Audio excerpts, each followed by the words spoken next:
Julian, Mike, ito yung temporary replacement ko, si Crystal. Crystal, si Sir Julian, Mike, and Andy. Ay. Hello po. Hi, Crystal. Hello, Crystal. Hi, Crystal. Dala mo yung CV mo. Ito po. Sige. Upo ka na dito. Have a seat, please. Pam? Yan ba yung friend mo? Yes, boss, si Crystal.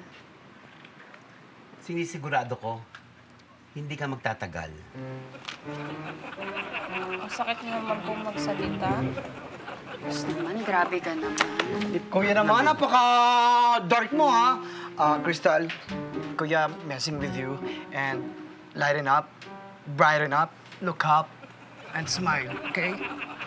I will be here for you. Kuya, don't do that again, ha? You're so mean, you're so mean. Grabe naman yung pag-comfort ni Mike.